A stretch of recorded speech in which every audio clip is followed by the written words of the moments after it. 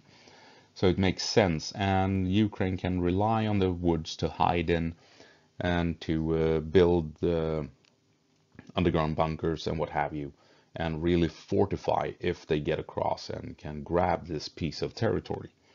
So it makes perfect sense for them to cross here and dig in once they've established a proper foothold in the town of Krinky and in the woods south of Krinky. It's also easy for them to reach the towns of Kursunka and Kosachi Lahiri from Krinky. So lots of benefits pushing in here, and it makes perfect sense to get armor across at this location to really establish a proper foothold and expand as needed in the coming days and weeks. The other location is the Ukrainian push towards Poima, and the contested area is essentially between the river and the towns of Poima and Pishanivka. A bit unclear how much territory Ukraine has really secured. It looks like it's only down by the river, but since the area is contested almost all the way up to Poima, that tells me that Ukraine at least have pushed up along the small waterways and are causing trouble, significant trouble for the Russians. And why Ukraine is making a push towards Poima is more than likely because of what I've highlighted with the red box, and that is a bridge. A railway bridge, and in Poima you have a train station, an industrial train station at that. If the bridge is still standing, I don't know, it's probably been bombed to smithereens by the Russians. But this should help us understand why Ukraine is attacking right here. They want to secure the bridge and they want to secure Poima and the train station, because here in Poima you can then have a forward base of operations, a logistical hub. So if you can get equipment and troops across the river relying on the bridge and railway, you can quickly get manpower and equipment to Poima and then send them out to the front line to the fight quickly. So this is why Ukraine is making a push towards Poima. If it's because of this bridge and the railroad and the train station in the town of Poima itself. And as you can see here, the railway bridge is not that far off from the Antonov Bridge that is in Ukrainian hands. And so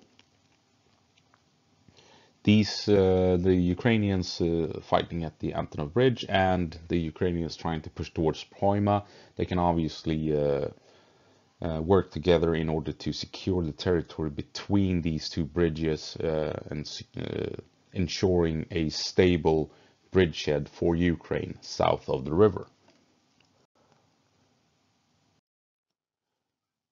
And the goal in the long run is more than likely for the troops in Krinky to push westward and for the troops over at Poima to head east, so that all Ukrainians can link up somewhere around Pidstepny and securing a substantial foothold south of the river and having a secure bridgehead that they can use to push further into occupied territory to liberate the country. And if they do get this bridgehead, probably next spring. Doubt we will see any major advances this winter. Next spring is probably when they will try to really establish a foothold, and then maybe even exploit that foothold and send over armored units to try and liberate the territory south of the river. And if and when that happens, they will probably try and grab the territory to the west of the canal leading from the Kakhovka Dam down to Crimea. The canal is roughly 100 meters wide, and it's a natural obstacle, and makes perfect sense for Ukraine to push out to the canal, use that as a defensive line, and then try and liberate all the territory to the west of the canal before they push on towards Crimea itself and further east into the occupied territories. And that's it. I hope you enjoyed it. If you disagree with me on any topic, point, or whatever, let me know in the comments. And other than that, go på marsch, Ukraine. Give them hell.